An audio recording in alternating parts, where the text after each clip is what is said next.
This should be fun. Hey guys, what's going on? Got hopefully a fun video. Could absolutely turn out to be trash. We'll see how it goes in the next few minutes here, but it's still raining, as you guys can see, and it just got done absolutely pouring. So this nice empty lot here is nice and slippery, hopefully.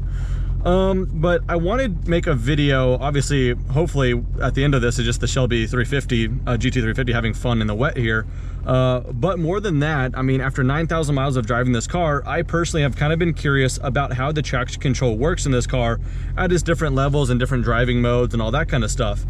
Because after all this driving, relatively little actually compared to other vehicles, but you know, after 9,000 miles, both in the rain and in the dry, I've kind of come to the conclusion that I really like the way it's set up, in that active track will still let me have the tail kick out some when everything's turned on and then snap it back pretty quickly and save me. So overall, it seems to be a pretty good system. However, no word of a lie, this morning it was also raining. I came here very quickly and I had a couple little troubles. It wasn't as wet as it is now, but for the first time I had a little trouble in that whenever I was sliding, it would say service advanced track and it wouldn't let me have all the fun, and it still restrained me a little bit. So with that said, I kind of want to experience this and kind of with all traction on, kind of see how it acts in its normal mode. Right now I'm in normal mode with the exhaust open, and kind of see what happens with all traction on. Then go ahead and press it once, then hold it for 5 seconds in this mode, maybe move around different modes and kind of see what happens here. But right now I'm in the normal mode, like I said, just kind of cruising around. And let's just say I was driving normally and it's wet, and I give it some throttle mid-corner when it's nice and wet.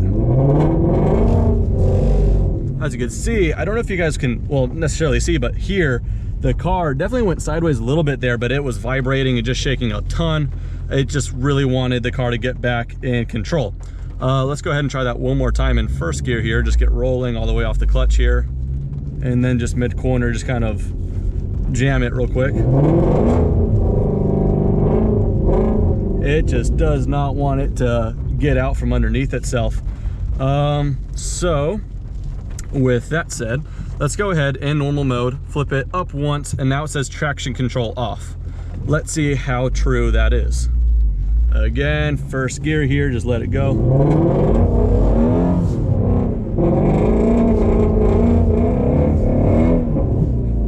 That's not bad, that's definitely better. It was still shaking kind of towards the end there, but it definitely let it slip a little bit more. Let's go ahead and mid-corner. It's just a little odd, it just kind of lets it go at a very odd point.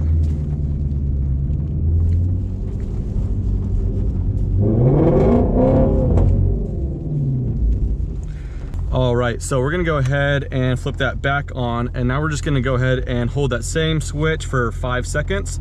That should disable all active track and everything. Now it says active track off. Let's see if it gives me an error again, or if it lets it really have some fun. Again, mid-corner here.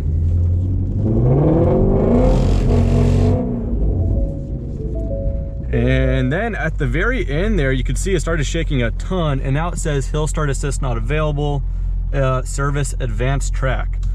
I do not know what that's all about. All right, one last thing I'm gonna try here is we're just gonna go ahead and flip it to track mode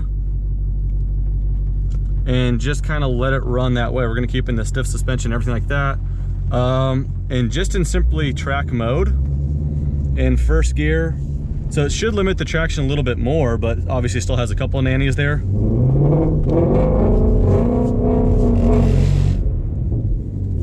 I got an interesting idea here. We're gonna try to do it in second gear, see what happens here.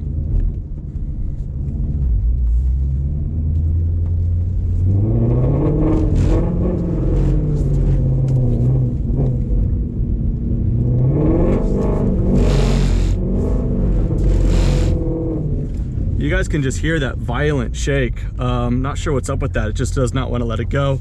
So let's try one more time. Just go ahead and hold it. Hopefully advanced track will turn off here. And let's see how true that is. Go ahead and go second gear again.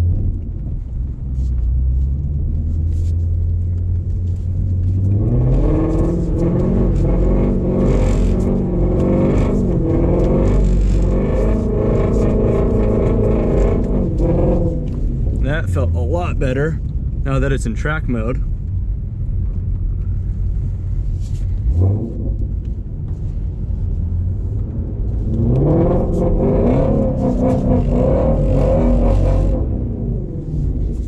That was my bad there, but right now it seems to have all the nannies off and it seems to be doing a bit better there.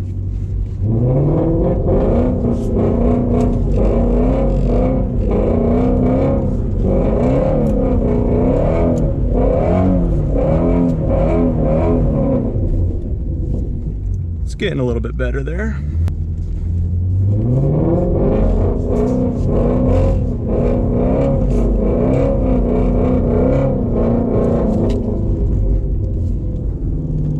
All right, I think I messed around here enough. Let's see if I can't get one little turn out.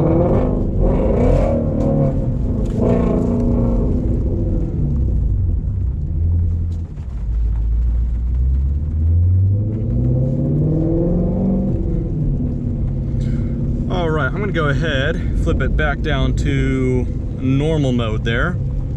Of course, we'll keep the exhaust open though. Put the steering back in sport, suspension in normal, and that's kind of how I run it normally. But you know, obviously I'm sure this video looks like it's amateur hour, and it pretty much is. I don't really drive this thing with the traction off in these conditions too typically. Maybe you guys can like tell me yourself, but it seems like it just doesn't want to let go fully. I know people with 350s out there online on YouTube that do a lot of like stuff like that all the time. They pull a fuse to where it's really nanny free, because for some reason it seems like it'll be predictable and then it just starts shaking and vibrating, it'll catch, and it just kind of kills the slide. We got it to go around a couple times there, thankfully, but just ultimately it just doesn't seem like it wants all traction off all the time for some weird reason. Next time I service it, I'll tell them about the whole service advanced track and kind of see what Ford says about it. But nonetheless, I don't really show this thing driving a whole lot in the rain. I don't think I have ever. So we'll go ahead and drive a little bit on the road here in the wet and kind of talk about some impressions that way. So the GT350, if you guys didn't know, is actually my daily for quite a while there before I got my truck. You guys might know some of my more recent videos were about my Raptor now. But yeah, no, of course I still have the 350, and this was my daily for a while, so I drove it a ton in the rain. And this one is running on the Super Sport tires, not the Cup tires that are coming, I think, standard on the new 350s.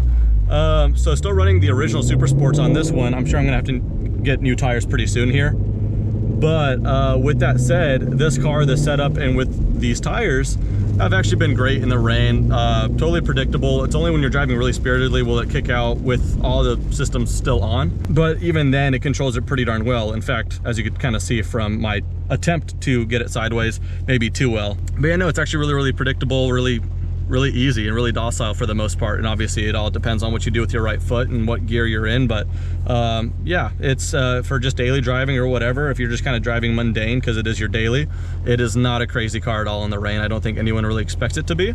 But if you guys needed that confirmation, then there you go. Maybe you guys just like the GT350 and kind of watching videos about it, and you guys haven't seen it in the rain, so maybe you get a kick out of this video somehow. But go ahead and drive a little bit more here.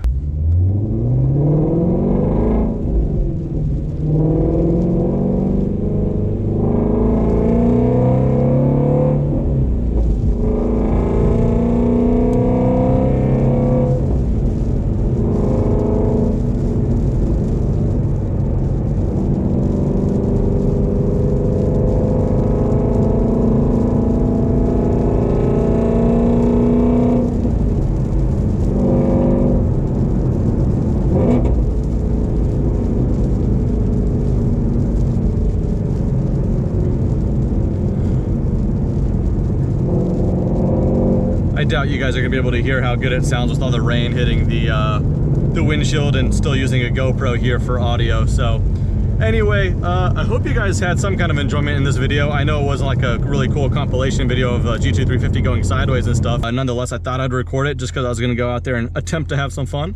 But with that said, I'll go ahead and see you guys on the next one. Take care.